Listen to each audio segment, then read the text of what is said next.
Hi, everybody. So up to this point, we've been talking about what makes a living thing, the characteristics of a living thing. And at this point, we're going to turn our attention to some of the things that living things do.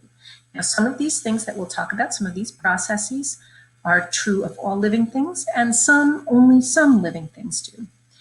So these are common themes that will run through the year, but they're not necessarily true of all life. So let's start with obtaining materials. Now, when you were first created, you were one cell big, and now you've got all these atoms, this matter. You got these atoms from somewhere. You went about the world getting atoms, and you also are very energetic. So you've been going around getting energy.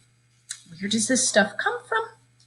Well, you've been obtaining these atoms and that energy by eating, right? That is the life process of nutrition. You go about getting materials for building blocks so that you can make parts of you, and you get energy from the things you eat as well. Now, not all living things eat. Some living things obtain their materials by eating, but others will get their energy from the sun and get compounds that are called inorganic. They're very simple. They are not full of energy. But they get these atoms in other ways, and then they use the energy to put them together into food. Those are plants and other organisms that do a process called photosynthesis. We say that those plants are autotrophic. Auto means self or automatic, and trophic has to do with food or eating. So autotrophic, they're self-feeders, and that would be like plants. On the other hand, like us, we eat food. We get our food from other. So the term, the prefix instead of self of auto is other, is hetero. And so heterotrophic means an eater of other things. And that would be like us. We're an animal. So we do nutrition heterotrophically. We are heterotrophs. And plants do nutrition autotrophically. They're autotrophs. Moving on, once you eat, you get those atoms, you eat them, you swallow, and they go in your stomach, and they're sitting in your intestines. They are no good right there in your intestines. You don't need the atoms and energy to be sitting in the tube that's in your intestines. You need them in all the cells of your body. All of these cells are alive, and they're all doing stuff, and they're all getting bigger as they grow. And so those atoms and that energy that you've just obtained by nutrition needs to be moved to the cells. We call that life process transport, movement of materials to, from, and within cells. Now, just to be clear, getting up and walking to another spot, that is not transport. That's called locomotion. That's different. That's moving the organism under your own power. Transport is very specific. It is about moving materials from one place in the body to, from, and within cells.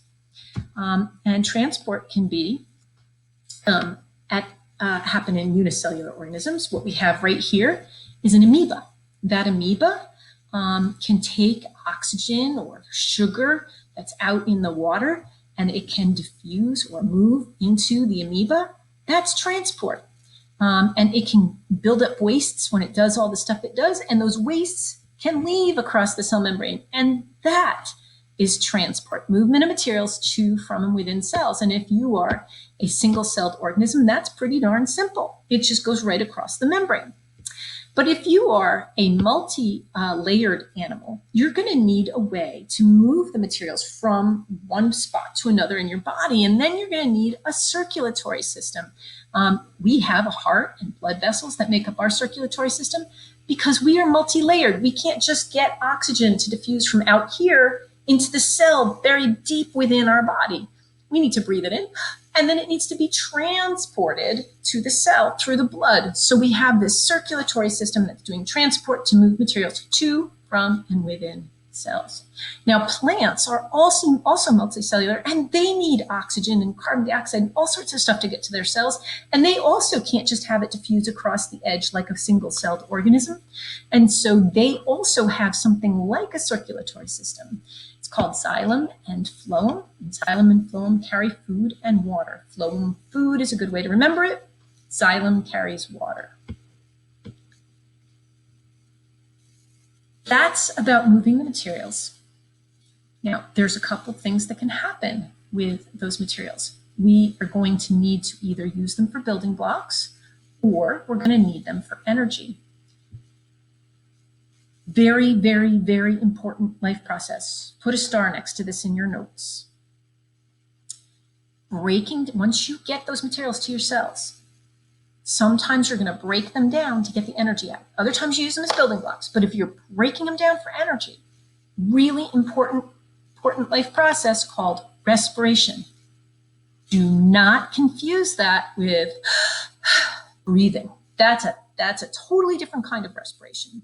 We're talking about at the cells, in those cells, every cell of your body, from the top of your head to the tip of your toes, is breaking down sugar to get energy out so that you can do things.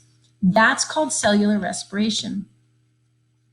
You start with sugar, you get some waste, and you also get energy. We'll talk about that in lots of detail later in the year. We are not talking about breathing. We are talking about taking food and breaking it down to get the energy out of it. And that's cellular respiration. Okay, so you've obtained materials by nutrition. You've moved them around your body by transport. Some of those you're going to break down by cell respiration, very fancy set of chemical reactions to get energy. Others will be used to make more of yourself, will be used as building blocks. And so you have these little teeny molecules that you can hook together and make into big things. That is called synthesis, right? So we have two things going on here. The materials can be brought for energy, respiration, or they can be brought to the cells for synthesis to make more of you, big molecules that make you up. So synthesis, you could take a bunch of sugars and make starch. Plants do that all the time. We make another molecule that's similar. We do the same kind of thing. We take a bunch of sugars together and make big molecules that we can put into our cells. So this is the building block part of our nutrients.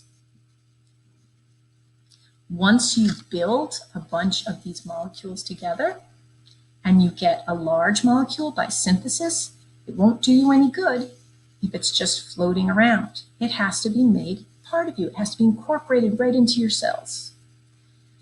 That is called assimilation. And if you assimilate a lot of molecules, what's going to happen to the size of you? You are going to grow. And so you have a whole connection. Nutrition is obtaining the materials, you transport them to your cells, you either burn them for energy by respiration, or you make large molecules by synthesis and incorporate them by assimilation into your cells, making you bigger, or you will grow. In that whole process, you may make wastes that would be toxic to you, and you have to get rid of those wastes. That's called excretion. Be very careful. Excretion is about removing the wastes made in your cells. It's not about getting rid of wastes that you ate and could not use. Getting rid of those is called defecation or pooping. That's not excretion. When you eat, there's a lot of stuff you can't digest, you don't transport to your cells. That stuff you poop out. You're not excreting, you're digesting. That's part of nutrition. You can't use that material. You didn't make that material. It is not excretion. On the other hand, when you bring materials to your cells and you break it down for energy, one of the things you make is carbon dioxide. That's a waste you made in your cells.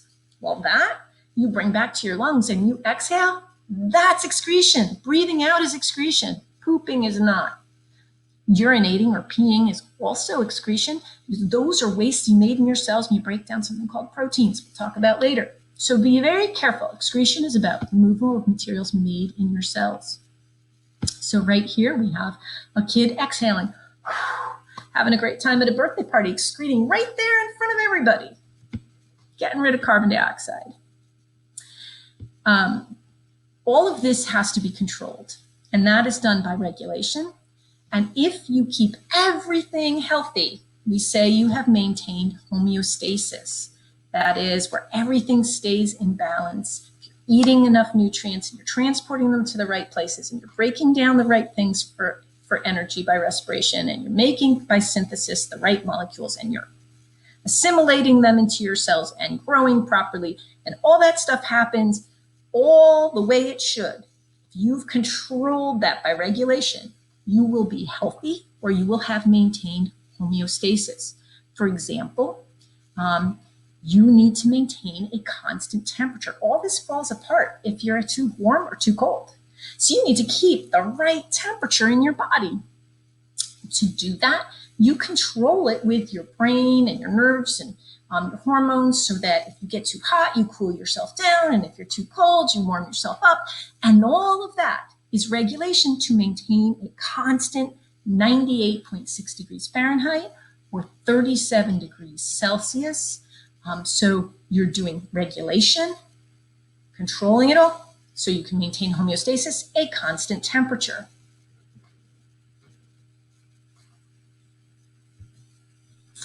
Finally, we have one that does not require, you don't have to do to stay alive.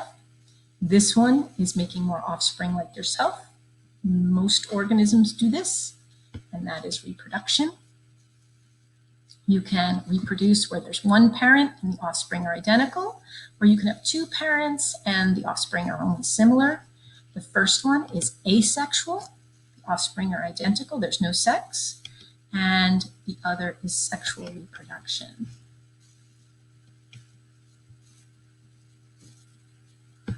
Finally, we have metabolism. Metabolism isn't really a life process. It is just a definition, a word that you really need to know that goes along with these. Metabolism is all of the chemical reactions of the cells.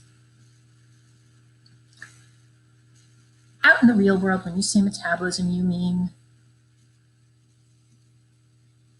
how fast you burn your sugar, right? Say someone has a fast metabolism, they're skinny and wiry and do lots of stuff. But in biology, it actually means all the reactions that break stuff down and build stuff up. Reactions can be breaking down, catabolism. Respiration, breaking down sugar to get energy, that's catabolic. Or they can be building up, like synthesis. And those are the main life processes that we will talk about in great detail all this year.